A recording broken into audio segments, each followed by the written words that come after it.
Not one, but two mass shootings in just 13 hours. At least 29 people killed in separate massacres, one here in Texas, the other, of course, in Ohio. We have been to so many of these, and the words, quite honestly, are harder and harder to come by to describe the anguish and the sadness on the faces of the families whose lives have been destroyed. Here in El Paso tonight, a gunman showing up at a Walmart on a busy Saturday morning. These surveillance images this evening obtained by KTSM showing the suspect armed with an assault-style rifle. Families then diving for cover from the gunfire that was relentless inside that store. There were thousands inside the Walmart running in fear, and I was told just today about the children who ran for their lives on their own. Stores nearby were on lockdown as police searched for the gunman, first responders helping the wounded, and of course discovering the dead. So many lives lost here, at least 20 dead and 26 injured. I talked with the police chief here just moments ago, and what he revealed to me about the possible motive, why this suspect drove 600 miles to get here. Terrified families, their hands up in the air, running for their lives past armed police. Evacuating this El Paso mall. The first call coming in 10:39 Saturday morning. Run, Mija, run. There was chaos. Some of the shoppers recording as they made their escape, posting it online. SWAT teams responding to reports of an active shooter. And they soon realize that gunfire is inside the Walmart. We need tactical units to go ahead and start responding to the help support at the Walmart.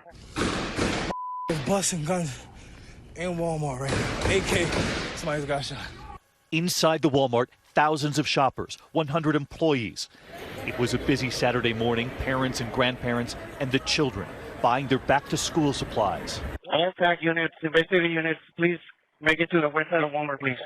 Tonight, authorities say 21-year-old Patrick Crucius was armed with an assault-style rifle, and authorities believe, based on what they've read and what they've heard from him, he was there to shoot as many Mexicans as possible. That mall here in El Paso is just 5 miles from the U.S.-Mexico border. The community from here in El Paso shops here, and so do residents of nearby Juarez, across the border. They come here into the U.S. to shop. Witnesses say the rampage began in the parking lot. The gunman, they say, shooting his way in. He just walked into Walmart very confidently, and, it looked like he was on a mission. These surveillance images obtained by KTSM show the alleged gunman walking through the entrance with his weapon pointed straight ahead, wearing ear protection and tactical glasses. Inside, shoppers, family members crawling on their stomachs, seeking cover under benches, whatever shelter they could find. Gunfire relentless.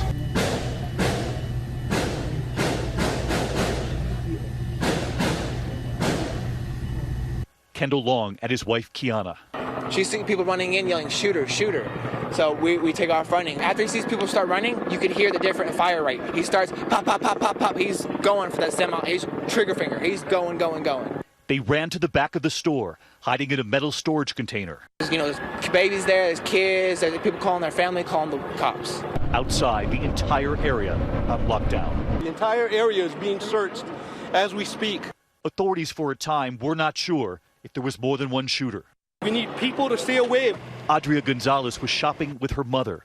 She said it was a normal morning until she heard that gun go off.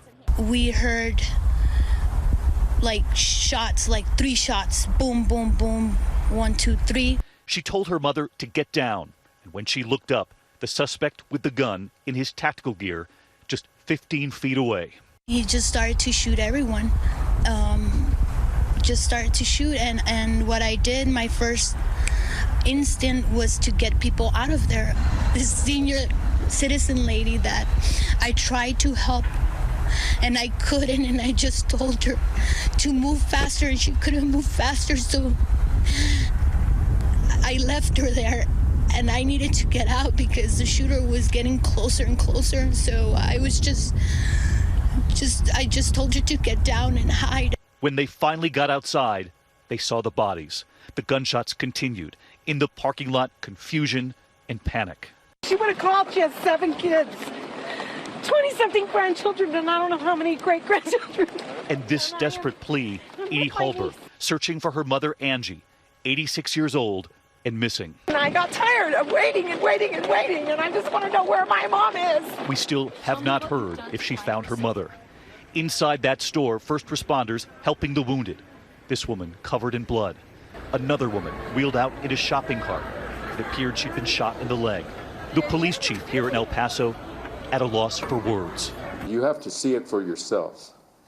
When I first got into this job, I never knew there was an odor to blood, but there is. And until you firsthand see that, my description of it as far as horrific will be unserving as far as what that scene looks like. About 20 minutes after that first shot was fired, they had the suspect in custody. So far, the intel, we have one subject and he's in custody. Police apprehending the suspect just a few blocks from the scene, leading him away in handcuffs. Right now we have a manifesto from this individual that indicates to some degree it has a nexus to potential hate crime. Authorities say the assault-style rifle, similar to an AK-47, and several magazines were recovered at the scene. And tonight, law enforcement telling ABC News Patrick Crusius is from Allen, Texas, 600 miles away from El Paso, nearly a 10-hour drive. And late today, the police chief here with us. But he came here to El Paso, 600 miles. Right. Was it the makeup of this community? Was it your proximity to the border? I think both. And tonight, authorities and local officials here warning something must be done. This individual came not from within the community, but outside of it. In this country, we have a gun violence epidemic, but we also have a hate epidemic. And until we confront that hate, and until we confront the weak gun laws that we have, we're going to keep seeing this.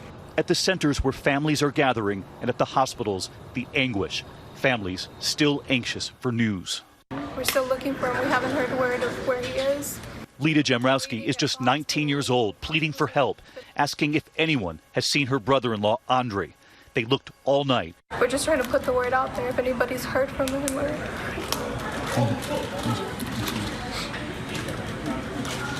anybody hears anything. Just give us a call. We're worried. We want to make sure he's okay. Their search comes after her family already heard the unthinkable. Her 25-year-old sister Jordan, a mother of 3, was killed while protecting her 2-month-old son. Her sister Lita telling the Associated Press, from the baby's injuries, they said that more than likely my sister was trying to shield him. So when she got shot, she was holding him and she fell on him. So that's why he broke some of his bones. But he lived because she gave her life. So many victims here, from babies to senior citizens. And the toll staggering. 20 dead, more than 24 injured. What drove him? Was it hate?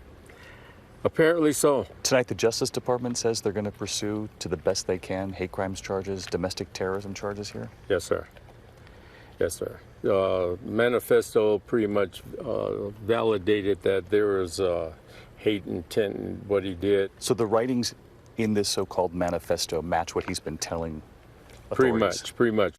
Police Chief Allen with us here late today, and the chief, along with so many other leaders in this community, were universal in their language here today, in their own messaging, saying something more needs to be done to protect communities across this country. And of course, we are thinking about those families still waiting for news on their loved ones tonight. Hi, everyone. George Stephanopoulos here. Thanks for checking out the ABC News YouTube channel. If you'd like to get more videos, show highlights, and watch live event coverage, click on the right over here to subscribe to our channel. And don't forget to download the ABC News app for breaking news alerts. Thanks for watching.